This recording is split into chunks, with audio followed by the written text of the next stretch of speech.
One day I'm invited to speak to parents on matters of parenting, and then I stepped on the podium. Now, before I opened my mouth to begin to speak, this is a corporate space.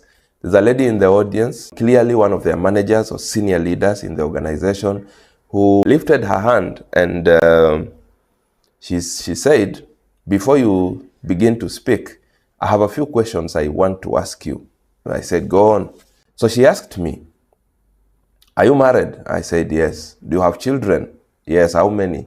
How old are they?" And I answered those questions. And then she asks me at the end, "What gives you the audacity to think that as young as you are, you can come stand before us who are the age mates of your mother, to talk to us about parenting? What do you know about parenting?" Now, if you're not careful, that question can crush you.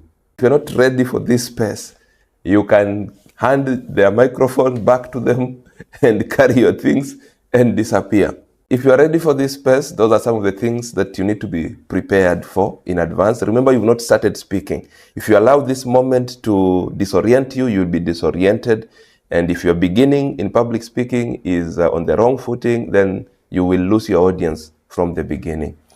Of course, that question also did not go down well with a section of the audience, but there's a section that also cheered her up because they don't want to listen to someone who is bringing theory to them.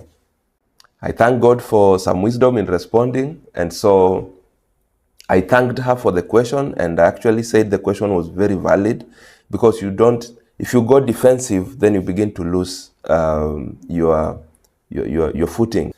Then I tell her that in this life, if all of us are to wait until we experience certain things for us to come and share, the world will be static, because then we will have many things pending for people to experience them. A wise person does not learn from their own mistakes alone. They also pick from the mistakes of others. We also have other people who have the experience, but they are not coming out to tell others, to equip others.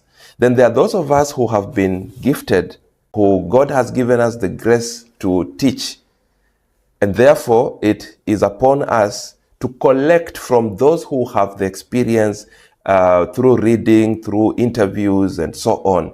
Then we package it as lessons that we also now share with the world. So we are the mouthpiece of the rest who have experience and can't talk, who can talk but don't have the experience, and so on. So I have deliberately taken time to study the subject matter. I have sat down with parents like yourself to gather experiences on the ground. Then I have thought through those experiences and come up with topical areas that then I bring forth as topics of conversation. Again, we are adults, and therefore I'm not here to bring an absolute perspective. I am here to ignite a conversation, to ignite our thought system, so that even as we go through parenting, we are doing it in a deliberate way.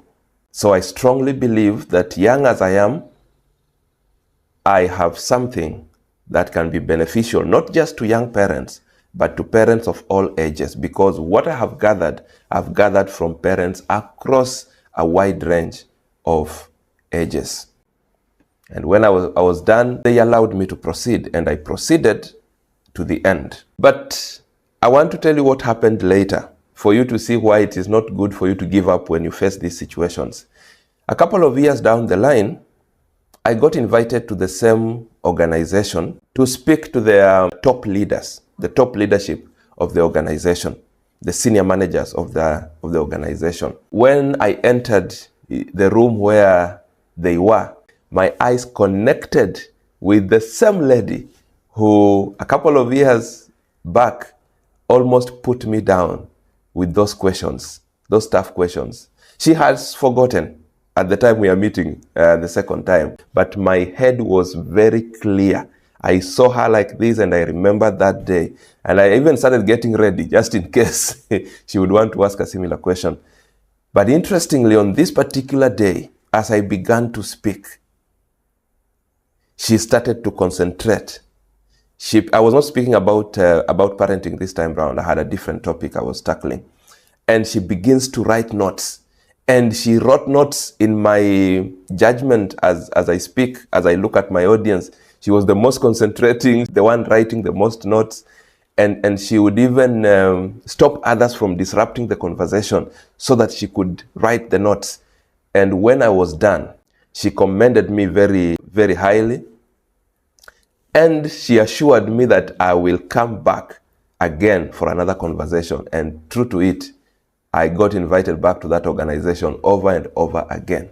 Had I given up because she wanted to put me down the first time, this second encounter and the others that followed would never have happened.